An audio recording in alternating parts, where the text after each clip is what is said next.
रामायण की संजीवनी बूटी जिसने लक्ष्मण को बचाया था, वो आज भी एग्जिस्ट करती है क्या?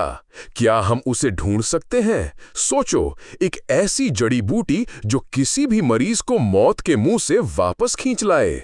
Sounds like a fairy tale, right? But for millions of us, संजीवनी बूटी रामायण का एक बहुत ही इंपॉर्टेंट पार्ट है। आज हम इसी मिस्ट्री को अनरैवल करने वाले हैं। कहानी शुरू होती है रामायण के लंका कांड में।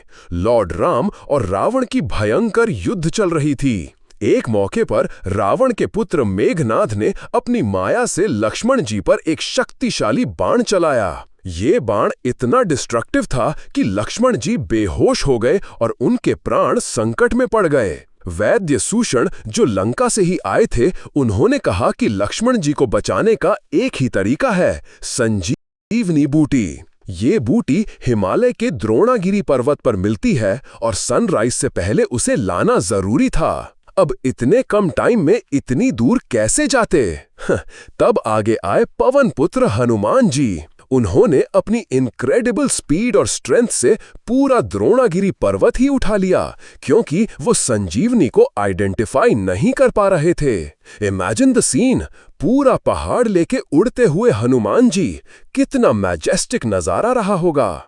वो पहाड़ लेके लंका पहुंचे और संजीवनी के टच से ही लक्ष्मण जी तुरंत ठीक हो गए, जैसे कभी उन्हें कुछ हुआ ही ना हो। ये संजीवनी बूटी एक ट्रू मिरेकल थी। पर क्या थी ये जड़ी बूटी? मिथोलॉजिकल टेक्स्ट्स के अकॉर्डिंग इसमें इतनी हीलिंग प्रॉपर्टीज थी कि ये किसी भी लाइफ थ्रेटनिंग इंजरी या इलनेस को रिवर्स कर सकती थी। ये सिर्फ एक प्लांट नहीं था, बल्कि प्राणा, लाइफ फोर्स को रिस्टोर करने वाली एक डिवाइन एनर्जी का सोर्स था। कुछ लोग इसे रेजरेक्शन प्लांट भी कहते हैं, क्योंकि ये डेड को भी अलाइव कर सकती थी। ये बूटी अंधेरे में चमकती थी और इसमें एक स्पेशल फ्रेग्रेंस होती थी। अब असली क्वेश्चन आता है, अगर संजीवनी इतनी पावरफुल थी तो वो अब कहाँ है? द्रोणागिरी पर्वत तो आज भी एग्जिस्ट करता है उत्तराखंड में। कुछ रिसर्चर्स और हिस्टोरियंस ने कई बार इस पर्वत और इसके आसपास के एरियाज में संजीवनी जैसी जड़ी बूटियों को ढूंढने की कोशिश की है। लोकल्स और ट्राइबल कम्युनिटीज में भी ऐसी कहानियां हैं कि वहां कुछ प्लांट्स हैं जिनमें अमेजिंग हीलिंग प्रॉपर्टीज हैं, पर एग्जैक्टली संजीवनी जैसी कोई नहीं मिली।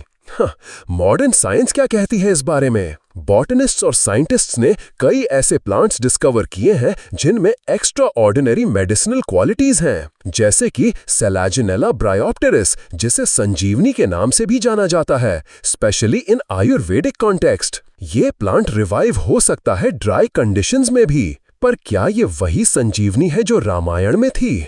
शायद नहीं। रामायण की संजीवनी की पावर्स तो इनकम्पैरेबल थीं।